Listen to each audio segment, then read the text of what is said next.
Merry Christmas, Happy New Year. Welcome to Frankly Hockey. That is the star, Frank Seravalli. Apparently not putting the heat on in his hotel room in Chicago. He's all bundled up there nicely. I'm John Buccigross. I'm home with my new podcast desk, which I'm very excited about. It helps show off the T-shirts and the shirts we wear. And this one, of course, because of the Buffalo Sabres hot streak, this will continue to be worn, Frank, until they lose. Unwashed. How's it smelling these days? Not bad. Not quite like chicken parm, but it's hanging in there. I'm not a big sweater, so that we are saved. This is not a scratch and sniff streamcast, so we're all good for now. December 29th, 2025. Happy birthday, Steve Alley, former Whaler, Philip Kuba, George Paros, his birthday today, Frank, and Derek Ryan. What a great hockey odyssey he had. Basically over 600 games, all in his 30s, practically. Really a great story. Go check out his DB page sometimes. He played in the UHL. He played in Austria. He played everywhere. 11 games tonight, Frank, but we might have 10 because the Blue Jackets are still trying to get to Ottawa. Yeah, that's kind of been a mess along the Eastern Seaboard today, whether you're in Ottawa or whether you're in Columbus, Minnesota, Chicago, wherever it is. Not that easy getting around today, which is amazing because if you think about the December 27th schedule in the NHL, Bucci, you know that teams are not allowed to fly on the 26th. It's still the holiday blackout, which is why you have everyone sort of playing close, right? It was Ottawa against Toronto or these really close local games. Well, the Blackhawks had the Dallas Stars. So they had to wake up on Saturday, fly to Dallas, play, and then come back home and play again Sunday night. It's been a rough stretch for some teams. They're lucky that they're able to get all this in, given some of the weather complications. Yeah, so we'll see if the Blue Jackets can get there. Sounds like the players are told 1:45-ish, so they'll try to get there in time for their 7 o'clock Eastern game tonight. All right, 5 things for Frank here before we begin the meat of the show, and our top story are the Buffalo Sabres. Just quick, the Quinn Hughes trade, Frank. It's been now, 6, 7 games. Hughes, 7 games, 1 goal, 6 assists, so he has 7 points in 7 games. He's playing 27 minutes a night. Z Bouillon, 6 games, 1 goal, 2 assists, 3 points, about a half a point a game. That's what he's been so far. 20 minutes a night, a little more than he was playing in Minnesota. Rossi has not looked good at all in Vancouver. 6 games, 1 goal, 1 assist, 2 points. And Liam Ogrim, the 21-year-old, 6 games played, 2 goals, an assist, 3 points. I thought they'd play him more, Frank. They're only playing him about 10 minutes a night. So that's just a quick Hughes update there with the Canucks and the Wild. The Red Wings, 3-0 against the Maple Leafs, Frank. They win in overtime last night. Matthews hits the crossbar. Evanson wins it seconds later. And it's kind of got my brain working, Frank. The Wings look like a playoff team to me, and the Leafs don't, which is kind of a flip-flop where we've been the last few years. The Leafs are second to last in the East, 22nd out of 32 in the league. I know the points are close. Wings last made the playoffs in 2016. Their coach was Jeff Blashill. The top 3 scorers that year, Frank, were Zetterberg 1, Datsuk 2, and 19-year-old Dylan Larkin was 3rd the last time they made the playoffs in regular season points. So what do you think? Do you think the Wings, you think those might be a flip-flop teams come postseason? I do. I mean, you take a peek at the standings here, and Detroit has gotten way better goaltending of late. You consider John Gibson has been one of the best goalies in the league in the month of December. That was kind of not the whole story, but that's what ailed them a little bit to start the season and perhaps in years past. So they've got that figured out and they're cooking. They're in first place in the Atlantic by points, but not by points percentage. And we'll talk about the Tampa Bay Lightning coming up. And then Austin Matthews, 416 goals in his career now. He's 1 shy of breaking a tie with Tony Amani. They're currently tied for 10th in most scores by a U.S.-born player. That doesn't include Brett Hull. Sorry, he was born in Canada. It's Madonna 1, and then Keith Tkachuk, Roenick, Mullen. Kane has 498, Frank. He's 2 from 500. You're in Chicago, of course, where you got a lot of them. Pavelski, LaFontaine, Parise, Bill Guerin. He's our guest tomorrow, right, on Frankly Hockey, which is exciting. That's fun. We'll talk about Team USA there. And then it's Matthews and Amani at 416. I just wonder at some point, Frank, does Austin Matthews need a career refresher? Are we kind of entering the point now? He's probably at the midpoint of his career. Yeah, the longer this goes on, I think you certainly have a point, and I'm real curious what's the health situation. He doesn't talk about it. The team doesn't talk about it. I'm not saying he is injured or isn't, but there's this shroud of mystery that's clouding it that prevents me from properly providing context and assessment. that is necessary when talking about a Hart Trophy winning 69 goal scorer playing at half that level. I just imagine a Chicago haul to Toronto with all that stuff they have in the first pick this year. Oh, it gets me very excited to get Austin in the big U.S. market. And this also Wait, under my can I mind ask today. you though? I feel like you Yes. had some you did say Brett Hull Canadian born, but do you not? I mean, I guess you don't No, identify he's him as definitely Team American. USA, but it is U.S. born. He wasn't born in. I've never really asked him. Obviously, he's a Team USA guy all the way. So yeah, I think he considers himself an American for sure, 100%. So where are I you mean, he's one. slagging him when you say that he's not Not really. It's American? just he's not U.S. born. He's just not. So he can't be president, right? I don't think he's allowed to be president because he wasn't born in the U.S. I don't know, but I think he can. But he can be in Congress. And there's a difference there. And this also entered my brain as I was driving home from the gym today. Early start, 6 a.m. The most points in a single NHL game, obviously 10 by Daryl Sittler, 6 goals, 4 assists in 1976 against the Bruins in Toronto. A lot of guys have gotten 8 points in a game. Most recently, Sam Gagner. People forget about that. Remember that 4 goals and 4 assists? Oh yeah. He's the last guy. But are you surprised that McDavid hasn't had an 8 or 10 point game yet? Like I'm a little surprised by that. Yeah, it's amazing the gap that he's created in the scoring race already. I know. I mean, 4-point lead in 10 days. Like, it's the heater that he's been on in this month has been incredible.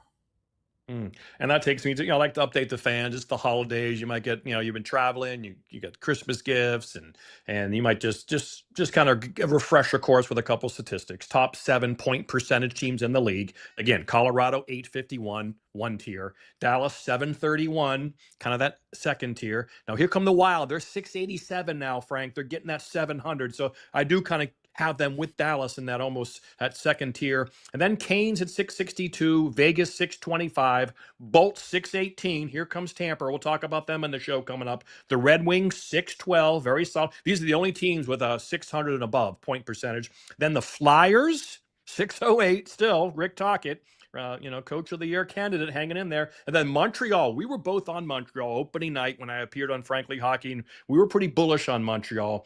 And watching them against Tampa last night, that net empty, they just have a swagger and a special sauce about them, don't they? Now, I know they have defensive issues, but they have a special sauce quality you can see coming.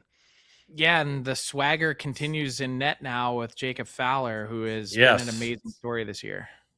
Florida born. Yeah, he saw it in Boston College. That guy's a talent, and I don't think he's ever going back to the minors. So we'll see. And then just to finish up where you started a little bit here, the top NHL scores, number 1, McDavid, 68. McKinnon, 2, 64. 4-point lead for Connor now. Then Celebrini, 57. Leon's at 56 now. He's on Macklin's doorstep. Mikko, 54. And then Natchez and Kucherov tied at 47.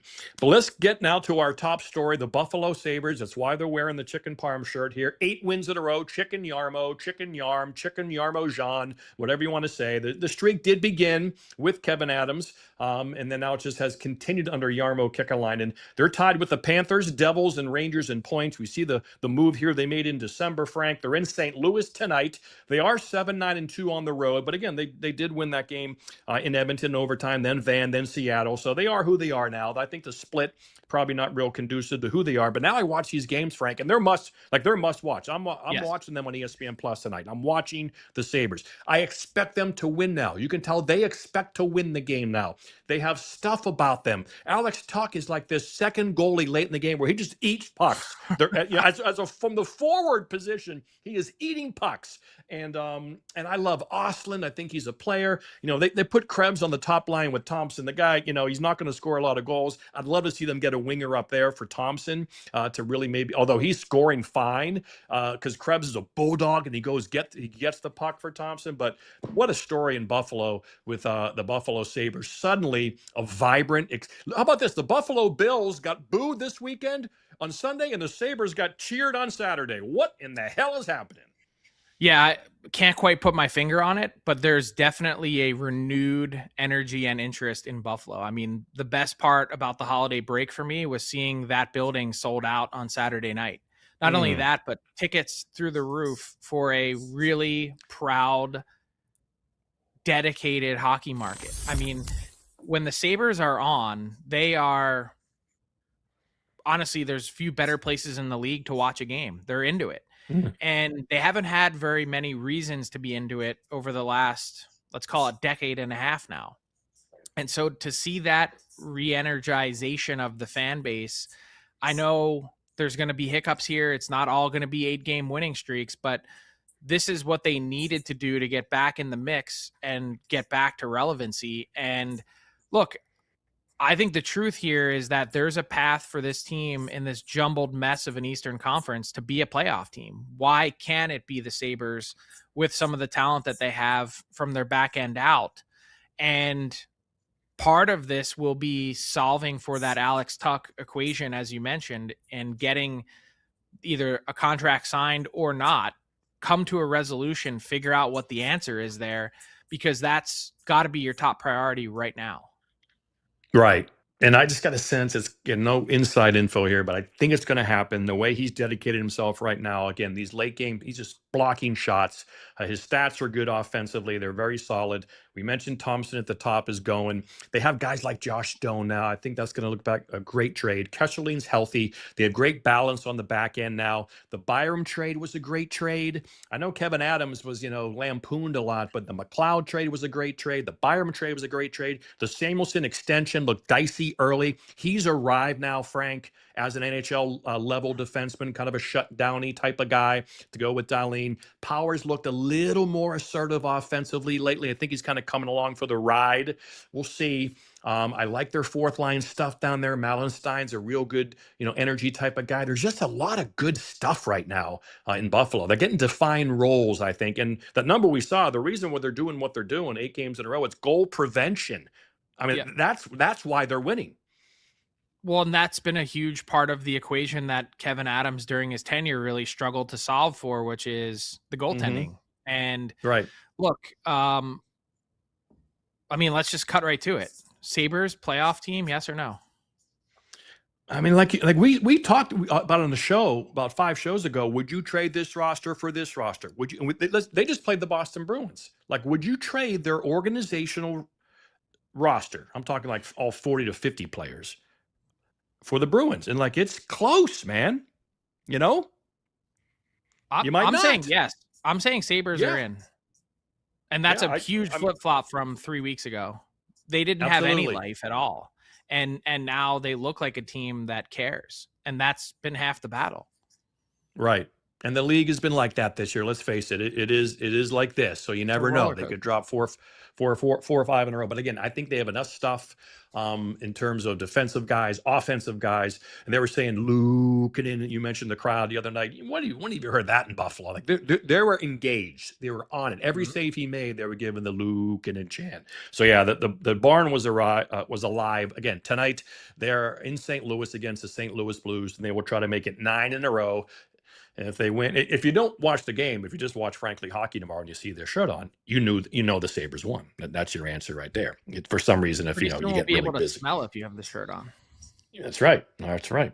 All right. How about the Panthers and Lightning? 136 PIMs on Saturday. It's this Florida rivalry. They've owned the Stanley Cup this decade.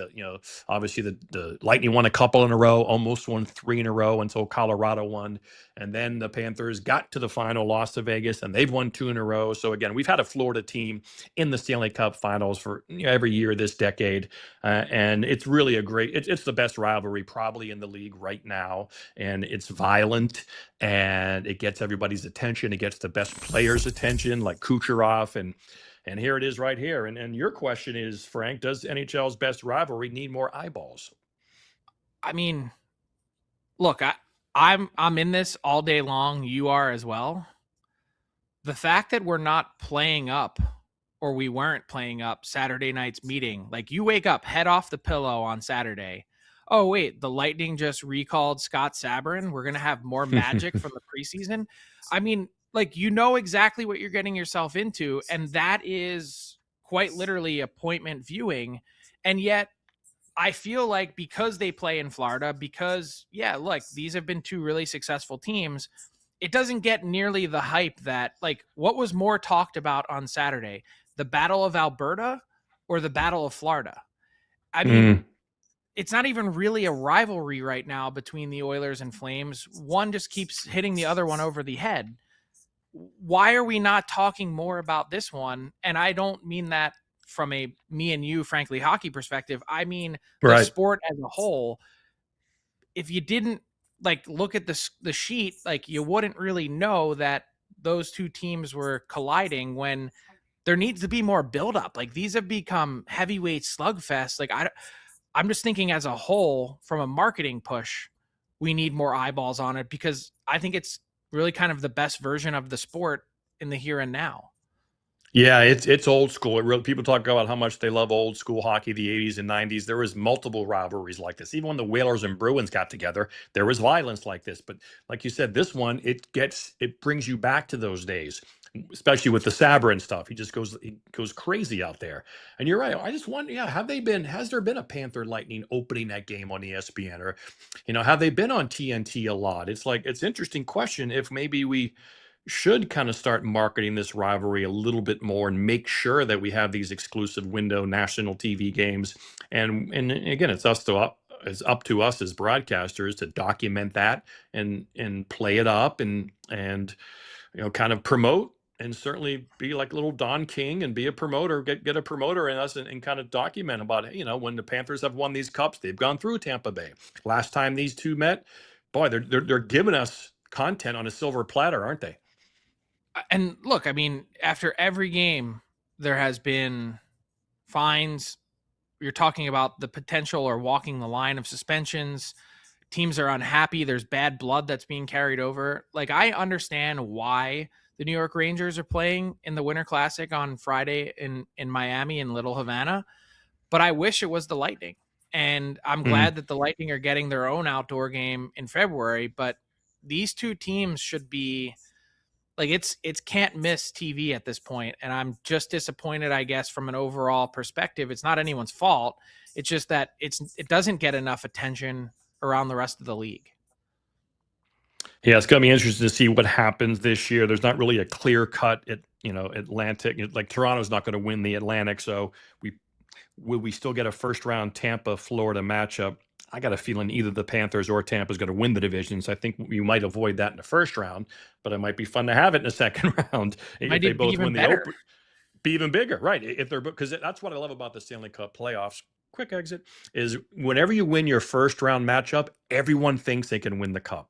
That's like my favorite thing about the playoffs is everyone instantly has hope. Their expectations, they see a path right away. First of all, half the league is gone. Now you're down to 8. And if these two teams, especially if they win the first round, now they really think they can win the cup. And you're right, that would be even better. Carnage. Yeah, That's absolute really carnage. what it is. These teams are It trying is. to throw each other through the glass to the third row of the seats. And that, in addition to the high skill, high end hockey, like you've got that edge to it that you can't fake or replicate. There is legitimate bad blood between these two teams. It's great stuff. And let's face it, they want to be the team of the decade. And right now they're kind of tied. Maybe slight edge Panthers, although they both actually they both went to 3 cups in a row. They both won one and they both won, lost one and won two. So right, yeah, they're kind of tied right now. And so they kind of want to take this decade over, get that third one on the other one. And that's legit. That's real. So yeah, it's a lot of fun. Detroit currently leads the Atlantic.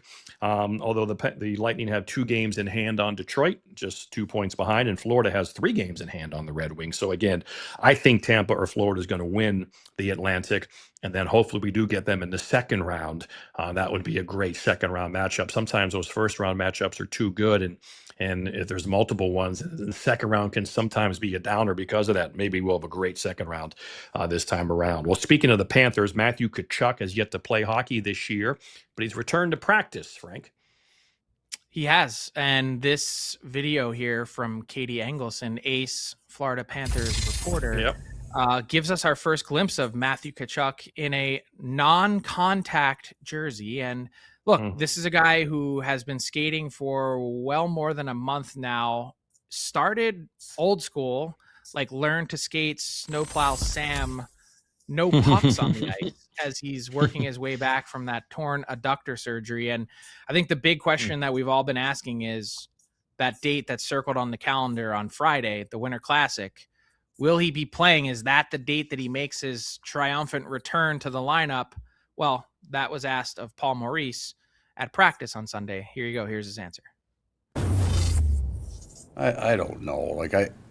There's a whole bunch of things he's got to get through. The question is there enough time? Like, he might be healthy enough or close to enough that he could play, but we're not making that. We're not guessing on this. So there's a bunch of things he's got to numbers that he has to hit. And then it's been 6 months since there's been a hockey game played. So as much as we'd like the spectacle of it, and we'd love him to be a part of it, and it'd be great for the game to see him out there, the Florida Panthers need him healthy, and we need him for the rest of the year. So that will be and it's really not my decision, and it shouldn't be. This is going to be doctors inform the player and the doctors make the decision, and then we'll let him go. He's not going to play. You don't think so? No, he will not play. No. Do you have inside intel, or is that just a hunch? I might. Frankly, hockey, this is where people come for their information. We don't fool around here, right? Yeah. Well, hey, I'm on the fence about it. Like, I could see him trying to scratch and claw his way into the lineup. Like you said, you never know. They might have, whether it's a VO max test or whether it's a squat or whether it's some sort of exercise that's associated with his injuries, that he's on a machine that, kind of measures that level of strength that uses that muscle, and maybe he needs to get there before, and who knows, and maybe that's how they're going to determine, the doctors and trainers, when he can play. Okay, when you can do this, when you can squat this much or whatever, abductor this much, then you're in, and maybe he'll hit that, and maybe he hasn't hit that yet, and that's why Maurice is like, that's what he meant. Like, there's markers here that you have to do certain strength, flexibility, until it's hard. Those are injuries that are hard to say, are you truly healed or not? And are you lying to us? Does it hurt a little bit? So maybe he'll get up New Year's Eve, New Year's Day and New Year's Eve, whatever, and say, "Oh, I did it, I'm in." But I don't think there's any way he plays. Okay, I hope he does. I want him to play. I want him to use the Miami Vice stick, that and the whole thing. Yeah, well, I think there's just so much riding on it. I mean, Paul Maurice just hit it right on the head. We need him to play the rest of the season, but beyond that, he's working toward the Olympics. So yep. Tough ice conditions potentially on Friday night with the exactly in Miami. Maybe that's not exactly the stage that you want to test your injury on, but crazier things have happened. Yeah. I think he's better off for like 2 weeks of practice before he really plays an NHL game, but we'll see. All right, back. So we kind of began with this Panthers Lightning thing. We just did Panthers. Now let's go to the Lightning. Like I said, I think last week on the show, I said I'm a little more bullish on the Lightning. I've been down on the Bolts a couple years. I just don't sense the juice and that special sauce factor we talk about that every good team seems to have. But they ink up J.J. Moser to a big contract extension. They got some of these characters who come up now, some new blood, some big fellas, some gigantic players. And I don't know, there just seems to be, a little bit of stuff going on with the Lightning now, Frank. Yeah, you mentioned J.J. Moser, a belated Christmas gift. Perhaps the best gift that you can get after Christmas. Mm-hmm. 8 years times $6.75 million for a grand total of $54 million. Look, he's been really impressive. He is a guy that you have to really drill down and watch to appreciate all the different facets and ways that he impacts and touches the game. And it's, in the end, I think, a really interesting referendum on the trade itself. I mean, you think back to this deal involving Sergachev going to Utah, Moser coming the other way, a big part of it. In the end, would the Bolts have been better off keeping Sergachev? I feel like some of the moves that Julien Brisebois has made over the last 2-3 years, in some ways, he kind of has outsmarted himself at times. But this one, and the way that Moser has played, obviously at a lesser cap hit than Sergachev, and obviously he's a little bit younger, but would the Bolts take a redo in the same way that they reacquired Ryan McDonough, or do you think they like this exactly the way they're assembled right now relative to cap? I think it really does matter on what Connor Geekie does. I think that was a big part of the trade. And he's been a point per game guy in the American League. I'm still pretty bullish on him from what I've seen in the NHL. Good size, point per game in the American League as a 21-year-old. Moser's only 2 years younger than Sergachev, so although Sergachev definitely has more miles, but 2 years younger. Obviously, it's a good significant cap difference still of a couple of million here. So that's almost pretty good player. Moser's a 30, 40 point guy. He's never going to be a big offensive guy. So I think that number's good for him. It's a life-changing contract from him. You can't turn that down with someone like him. He's not a huge offensive guy, so he's never going to sniff that 8-9 area, right? So it gives him stability. But he's a serious, like observing him. That's what, again, I love going, calling the games on ESPN and seeing the talk of the coaches, observe the players warming up before the game or seeing them prepare. And he just seems like a serious athlete. Like I think he's a serious professional person. And that's why these teams lock up guys like him, because he's like a serious professional. Right. So then brings us back to the question, are you better off with Sergachev a little north of 8 and Moser just south of 7? I don't know. I'm going Sergachev. But he's definitely more dynamic. He's definitely a more dynamic player for sure. He's had 53 points last year, 15 goals. He got 25 this year. Again, he's a 40, 50, sometimes 60 point guy. So yeah, he's a different level. Again, I do think it's about Geeky. Can he become? I think they're maybe hoping it was going to happen maybe a little bit sooner, lightning in the bottle, but this time next year, like he could be a 25 to 30 goal scorer. And they didn't have anybody like him. And they I think that was the idea. They made a bet on Moser and Geeky for Sergachev with instant cap relief at that time, because neither of the guys were making anything. So it kind of got them to make moves then that maybe help them now. And then also in the future, I think if Geeky can become that 25, 30 goal top 6 power forward, then it's a very good trade. So it was an interesting trade where it had immediate benefits to get a player for cap relief. And then maybe in the future, when these two guys blossom, Moser is blossoming. Now they need Geeky too as well. And ton of credit due to the Bolts for the way that they've managed this season through a lot of injuries. It's been, we've talked about some other teams and what they've had to deal with, but in terms of relative cap hits out of lineup, I think they're 3rd or 4th biggest hit by the injury bug this year. Victor Hedman has been out for a significant stretch. The guys they've relied on the back end have been very impressive to come up and play extremely well. And now Radish is next. Will they let him walk, or will they try to ink him because he's having a career year and looks like he's turned into a $5-6 million defenseman himself? He's going to have a huge market out there as a right-handed slap shot, power play guy. How do you think the Rangers feel? He played the last 2 years in Hartford, and here he is in Tampa now making an impact. I mean, sometimes you kick yourself. Let's talk World Junior. Craig Button's in the on-deck circle.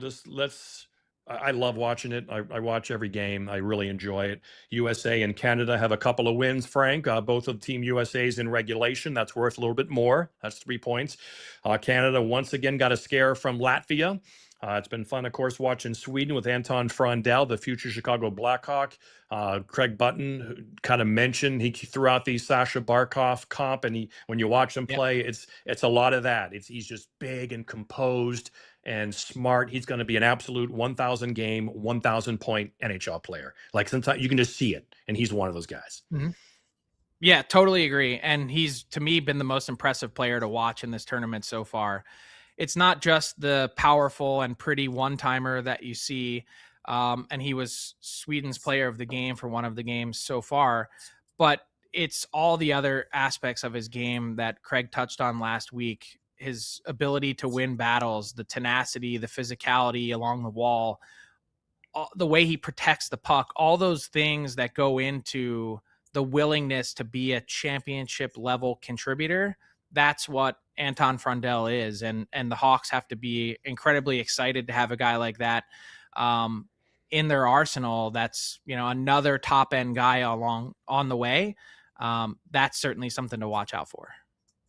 Yeah, I wouldn't be surprised. Again, sometimes I'm not sure of the contract situations, but you got to think he shows up late this year and he's going to be on the Blackhawks next year. Yeah, for sure he will be. And I think the easiest comp is you just look at in terms, we talked about player type, but if you're talking about productivity, Frondell is on track to beat Lucas Raymond's season that he had in Sweden following his draft year. And you saw Raymond come over, I think, right at 58 or 61 points right into the NHL with the Red Wings. So I think that possibility is in order for Frondell as well. Yeah, he's 18. He'll be 19 in May, so he would enter the league next year. He's almost 19 and a half. He's already physically imposing. So I can't wait for that. That's going to be a great guy to have with Connor Bedard on that top line. And Team USA, again, obviously they're not quite the squad they have been the last couple of years, but still very dangerous. Get the home ice advantage this year in St. Paul. The crowds have been good for the American games. And I do think Canada's going to keep getting better. I think they were like on the edge of exploding. Still got to figure out, their roles and stuff. I think they might be a little more dangerous than Team USA, after watching them for a couple of games. And the Cole Hutson, the scary situation there, took the puck in the back of the neck area. Looks like he's going to be okay. Offensively, Cole Hutson is NHL ready, Frank. Like, he could step right in, electrify Washington. I'm not sure if he can defend properly, and that's for the Capitals as a serious adult playoff team. You need to be able to defend, but he certainly can spot, right now in the NHL. I'd be surprised. I know that it's a crowded blue line, but they got to find a way to kind of implement him after the college season this year if they can. Well, let's bring in Craig to ask him about exactly that. All right, Craig Button again, covering the World Junior for TSN. There he is. So let's start with that. Let's start with the Cole Hutson question, because offensively, Frank, he is so dynamic every time he has the puck. But is he a serious enough defender to get in the NHL late this year after a BU season is over? I would say no to late this season. Lane came into a Montreal Canadiens team late that wasn't going anywhere, so he could get a little bit of NHL experience. A playoff team and a serious playoff team like the Washington Capitals, it's not a time to go and learn. Now, I will say this, John and Frank, coaches tell you a lot about how they feel about players. Cole Hutson kills penalties. And you're not putting a guy that's weak defensively out there killing penalties. Lane Hutson's a really good defensive player. And I know what we get with the size and everything like that. These two guys know how to defend. Cole's got to learn. He's got to learn maybe some of the finer things just like Lane has. But to answer your question, no to the end of the year. Look what happened with Ryan Leonard last year. Ryan Leonard was arguably the best player in college hockey last year, just phenomenal. And it was a massive leap to try to find his way into the playoffs for the Washington Capitals. And so I don't have any question that Cole Hutson's going to be a difference maker for the Washington Capitals. But I think when you're looking at the different scenarios that that Lane had and that Cole's going to have, I think it's just maybe go to the American League, play some games down there, and then come to the NHL next fall. Well, Craig, since you're boots on the ground and great having you join us from Grand Casino Arena, what is the latest on Cole? Do you think there's the potential that he's back in the preliminary round for Team USA? What's the word on the street? Yeah, well, here's what I'll tell you. It's not the word. It's the word from USA Hockey. Evaluation for return to play continues. I think the key phrase there is return to play. They're trying to find out, test him, see where he's at. I'd be surprised if he plays versus Slovakia in the game this evening. But I think that the key thing for Cole is that everything looks good. I saw him yesterday. I saw him last night. He says he feels good. So we'll just see how he gets back comfortable back on the ice. It was a situation that was, was eerily silent in the building, as you would expect. And it's a freak thing. And I think that caution to the greatest extent has to be taken, and it was. And now we hope to see Cole back on the ice for Team USA. I don't think they have to rush him back in. I think that the luxury that Team USA has is, get him in a practice tomorrow, see how he responds, get comfortable, and see if he can play on New Year's Eve, which is shaping up to be the game for first place in their pool. Yeah, that's USA versus Sweden. And just let the folks know there's 4 World Junior games today and tonight. 1 o'clock, Germany, Sweden, Finland, Czechia at 3:30, Slovakia and the U.S., 6 o'clock, and Canada-Denmark is at 8:30. All those games on NHL Network and TSN. We were talking about Anton Frondel, and you had that game. Sweden, I was watching you and listening to you that game. Again, a lot of Blackhawks fans watching. Frank, what should they be excited about? Yeah, well, you guys were just talking Craig. about, you were talking just about Anton. And there's two things that I think that, everything you talked about is all there evident for him. But to me, the IQ is off the charts, and he is so unselfish. That defines Sasha Barkov. When you talk to the people around the Florida Panthers, everybody talks about what a great leader he is and how unselfish he is, how he gives the stage to others, how he makes everybody feel part of the team. I think that Anton will grow into that, but he's got that same quality of complete unselfishness when it comes to, I will do whatever I have to do to help the team. It doesn't have to be all flash and dash. It doesn't have to be all the glory, because we'll all benefit from the team having success. And that's, the game on the ice is really reminiscent in terms of style to Sasha Barkov. And Anton's playing left wing, which I think tells you a little bit about, how unselfish he is.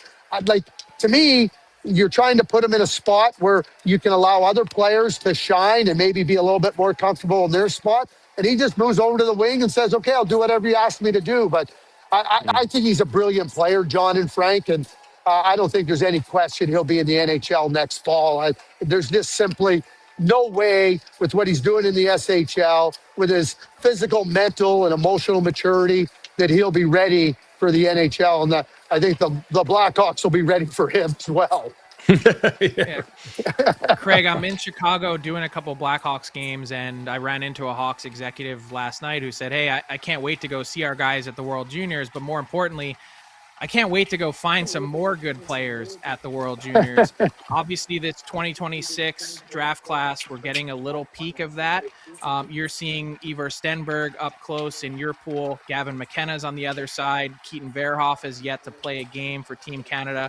A few questions for you. How has Stenberg looked? What have you thought of McKenna? And would you put Verhoff back in the lineup for Team Canada? Okay, so let me just tell you this. The best draft eligible player here by a mile has been Chase Reed of the USA. He has been phenomenal. You're looking at a right shot defenseman that has untapped potential. In my view, he very well may be the best defenseman in the entire draft. He is that good, and the untapped potential. So now I'll get into Stenberg. Stenberg, to me, and the players feel that little bit of pressure. They always want to put their best foot forward.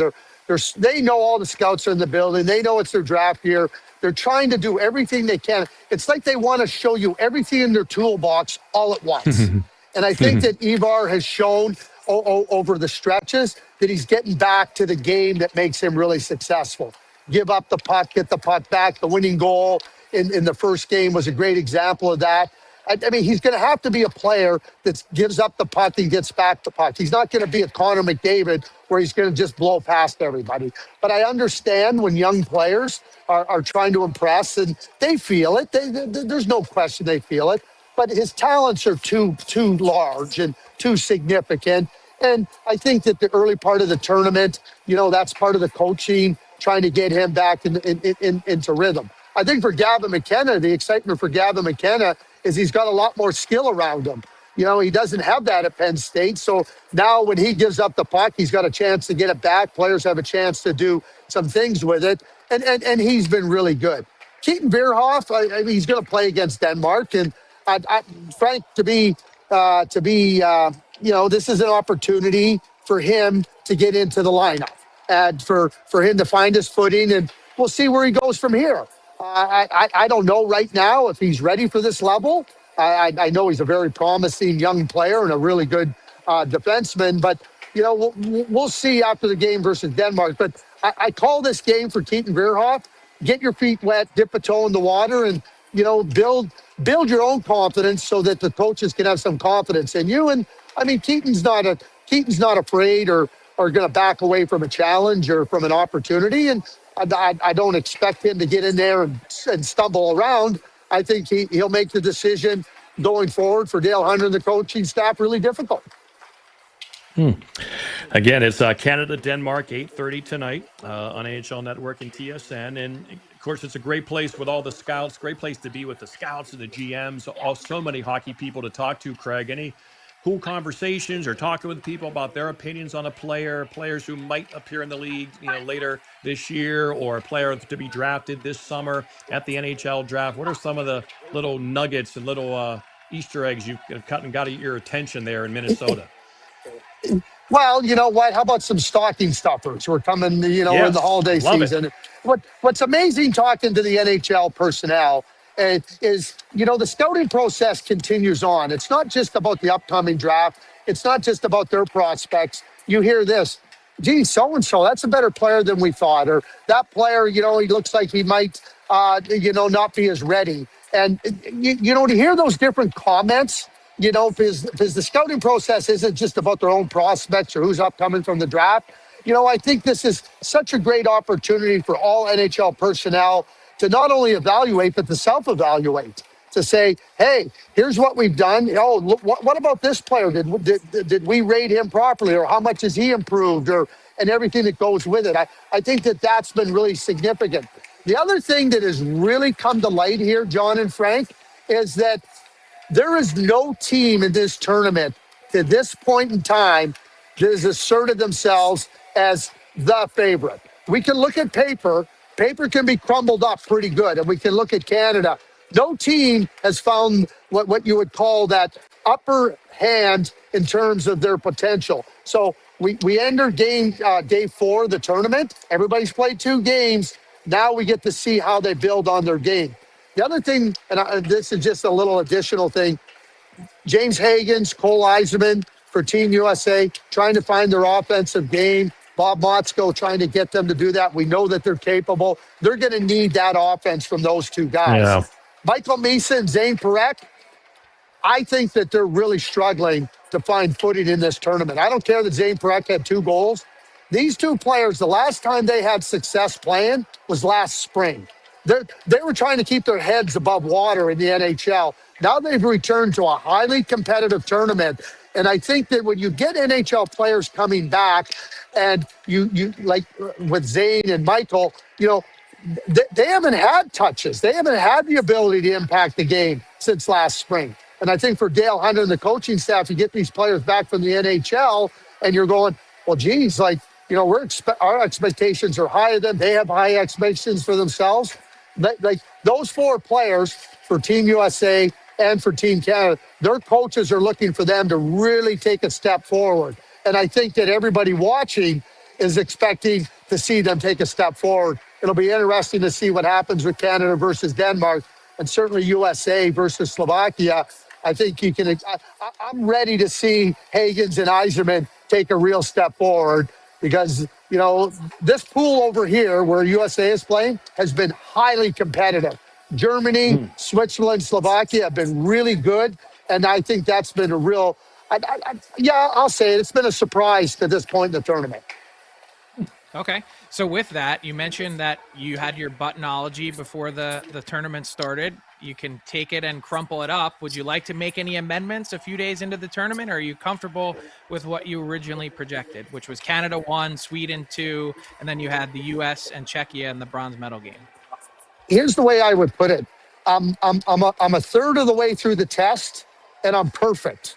I don't need to go change my answers now. Now, you can ask me on January 1st when we get 2/3 through the tournament and we get there. But right now, and this thing can blow up. Frank, I've done this for a number of years. John, I do this buttonology, bracketology.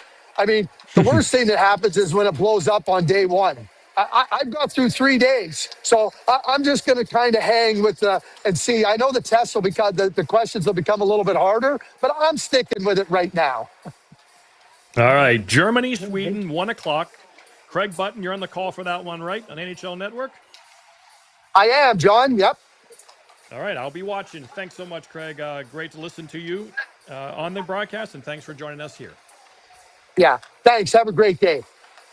We will do. So that's Craig from Minnesota, St. Paul, site of the World Junior Tournament. All right, Frank, is it time to ask the insider? Interesting waiver wire over the weekend. Yeah, will we see any waiver claims, Frank the Insider?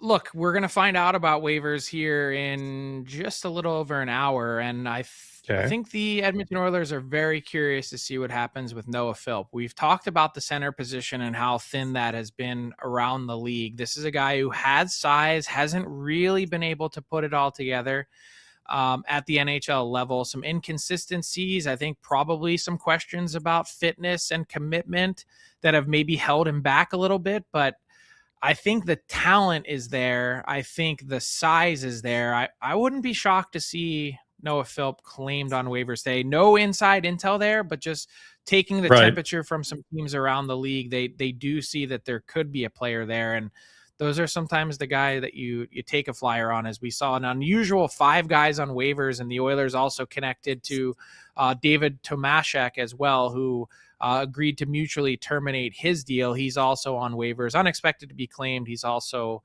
already back playing overseas. Yeah, I've had a few of Noah's games over the years, and I think they've expected just a little bit more from him. Good face-off guy, like you said. They've been looking for those bottom 6 guys the last couple of years.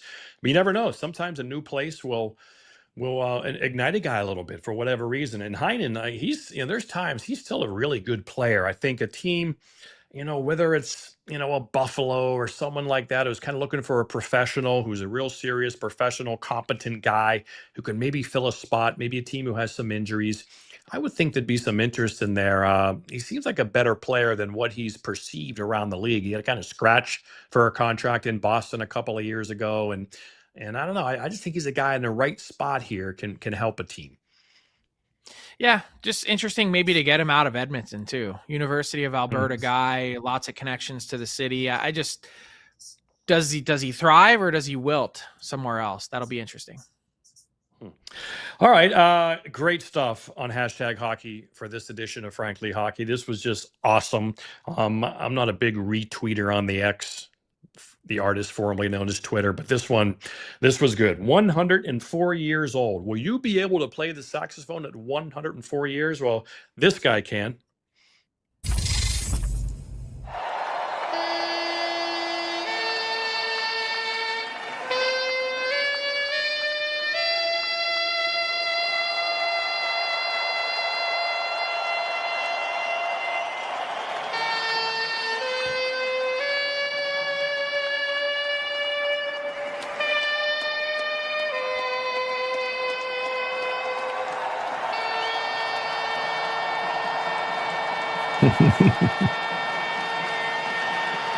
Ladies and gentlemen, Staff Sergeant Dominic Critelli. What a show off, holding that last note. You talk about your lung capacity. That's Dominic saying, Frank, I'm going to be around here till I'm 115. I'll be back. This isn't one and done. The way he held that last note. I mean, they had already wheeled out the wheelchair and announced that he was hey, this is Dominic Critelli and he's leaving and he's still playing. I mean, that is a quality VO2 max, one that I cannot compete with. And you mentioned, will I be here at 104? I'm just trying to make it to 44. So I think Dominic Critelli showing us all up over the weekend, and love to see there's so few World War II veterans left. An amazing story, and just they got to bring him back. He's for the Islanders. Encore. Get this guy there on the weekly. Agree. And that means what he's born, depending on when his birth date is 1921-ish, so probably he was enlisted when he was 19 years old, 20 years old, Pearl Harbor obviously was 1941, and maybe he was already in the service, but I would love to hear more on his story. But man, that is impressive. You're right. To think that these WW2 guys are now over 100, because I grew up, these guys were still young. They were 50, 60 years old when I was back in high school and college, and here they are now. Now we're talking well over 100.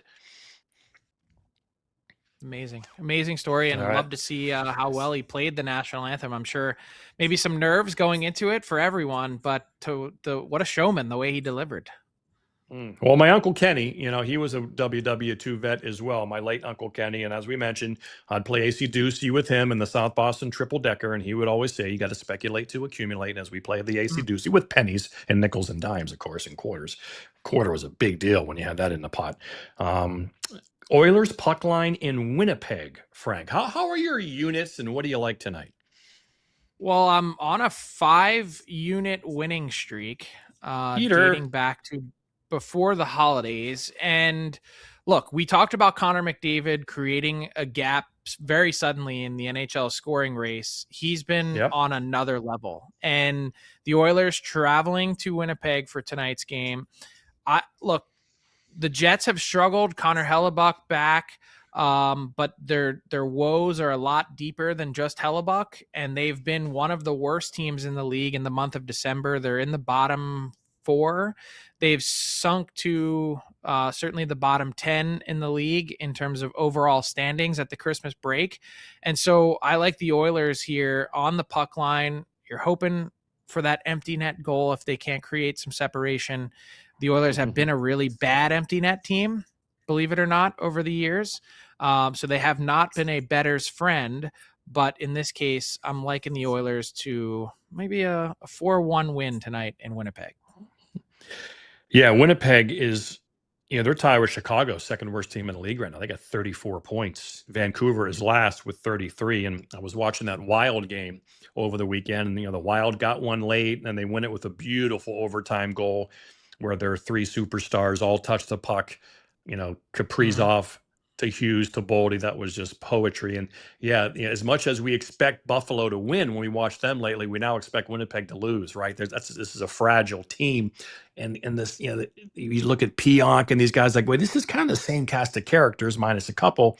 But when it's going bad and you just don't quite have the mojo, it's very palpable watching the game. It is, and it makes you wonder what's next. You see these teams in the Central, Colorado, Dallas, Dallas, Minnesota. What does Winnipeg do to try and hang with those teams or compete? Can they? They've basically locked in their team for the next foreseeable future. What do they do if they're not part of that class? How do they get back there? Yeah, they got to jump 6 teams. They certainly have people, if they ever really want to break it down, and just, obviously Kyle Connor would bring back a Hall. Hellebuck would bring back a Hall. Scheifele would bring back a pretty good Hall. So, like, if they decide we're going to trade these 3 guys and start over, they could really build their organization up very quickly by moving those 3 guys. So certainly they could. It's a tough spot, yeah, because I assume they'll stay the course this year, and if it doesn't happen, make the playoffs, then they get in the lottery. Maybe they get lucky, and maybe they get a guy who helps them quickly, like Seth Jarvis did in Carolina. And sometimes you get a guy who just boom, he pops and he changes kind of your team, the forecast right away. The last word, it's a wonderful word. It's outdoor hockey has been a part of a lot of our lives growing up, and a little bit of taste of that, some Christmas joy in Montreal, Frank. Yeah, and you just love to see it. This is Montreal Canadiens superstar defenseman Lane Hutson and an absolute free-for-all on the ice. What are we playing, 13 on 13 here? Old school ODR style shinny hockey. And what I love about it is, first off, how authentic it is. He went one day and then decided to come back again the next day. And 2, this really speaks to how much of a junkie that Lane Hutson is. You can't, like, when I say NHL facilities are closed, like, they're closed for a reason. They don't want the equipment staff there. They don't want the training staff there to have to open the rink. The buildings are dark December 24, 25, 26. You're not allowed to go to the rink. Do you think that was going to keep Lane Hutson somehow off the ice? These guys eat, sleep, and breathe hockey. And so you just see that in the most authentic way, staying to sign autographs, hanging with the kids. These guys are kids at heart. And I love to see, just how genuine it is to have them out there playing around. Yeah, I mean, he's 21 years old. He's a 21-year-old kid. He's a Valentine's Day baby, so he'll be 22 on Valentine's Day, 2026. Clearly, he's in love with hockey. And yeah, him and Cole, they're rink rats, without question. They're just born and bred and raised to play hockey. They're almost, in Lane's case, 21 going on 12. He still is. he still thinks of hockey like those kids are on the ice, Mhm. which is great because a lot of people, and you can see it in the way he plays. Lane Hutson 3-on-3 overtime is some of the must-watch television, on the package when you're watching games on the power play package. It's like, that guy just lives for this sport. He lives for 3-on-3. If the NHL was a 3-on-3 only league, he would be a top 10 player. Yeah, might be even better than that. And so I just love to see how much they're into it. I mean, there are some guys, and I think you can tell, and you don't need to name them, that do this for a living because they're good at it and they can earn lots of money. And there are other guys who do it because they absolutely love it. Connor McDavid and Leon Draisaitl were on the outdoor rink in Edmonton over the holiday break as well. You can shut the facility down, you can close it, you can turn off the lights, but you can't keep them off the ice. And then just one more word on Chase Reed. A friend of mine who's been kind of on Chase Reed for a while sent me this note that he played 16U for Victory Honda. He was at a big Christmas showcase in Scottsdale. Lots of scouts there. Crickets for Chase Reed. Went to the USHL, sent down to Bismarck, goes to the Sioux. 2 years later, top 10 pick. It's just amazing how your life can change so quickly for these young players out of nowhere, just 2 years later. And yeah, as Craig Button told us, Chase Reed's a name you're going to hear very early in the NHL draft this summer. Great stuff. And can't wait for more World Junior action today. Again, all day long here during the in-between Christmas, New Year's Day sandwich. All right, any parting words, Frank? Yeah, can't wait for tomorrow's show. As you mentioned, Team USA Yes. and Minnesota Wild general manager Bill Guerin joining us. And that means that with Homework. rosters due on New Year's Eve, the 31st, in fact, Team Canada announcing their roster at 11:30 a.m. on New Year's Eve on Wednesday, we will be back with our final USA and Canada roster projections on tomorrow's show. So I need both countries? That's my homework? I got to do both Yeah, countries? That's my homework? both countries. Wow. Dig All right, deep. I'll have to carb up for that. And is Team USA the 2nd of January? I thought I heard that last week. Yes, Team USA is Yes. announcing on the 2nd. Good luck keeping that under wraps for 3 days. I know. Yeah, well, that's going to get out. But yeah, for Canada, again, New Year's Eve, obviously a big production there in Canadian television, and they're going to make it such. And is that at the World Junior? Is that where they're announcing that, Frank, I believe? Is that where the news conference is? TSN is doing a special as Hockey Canada's partner, 11:30 Right, so I think a.m. that's on Wednesday. Yeah, so I think that's why they're having it there, maybe because that's where all their talent is, or a lot of it, I think. Yep, All right. leading into But World yeah, Juniors. all right, I got homework. Good show tomorrow. Can't wait. Bill Guerin's our guest, and we'll throw out our final projections for Team Canada and Team USA. Awesome. Stay warm, Frank, and have a great time in Chicago. And we'll be watching the Blackhawks play tonight. They play Tuesday and Thursday. Islanders All right, and Stars. And you'll be in between periods? I will be there in between, pre, post, everywhere. All right, I'll be watching. For Frank Seravalli, I am John Buccigross. If this shirt is being worn tomorrow, it means the Sabres won. They go for 9 in a row tonight. Thanks for watching Frankly Hockey.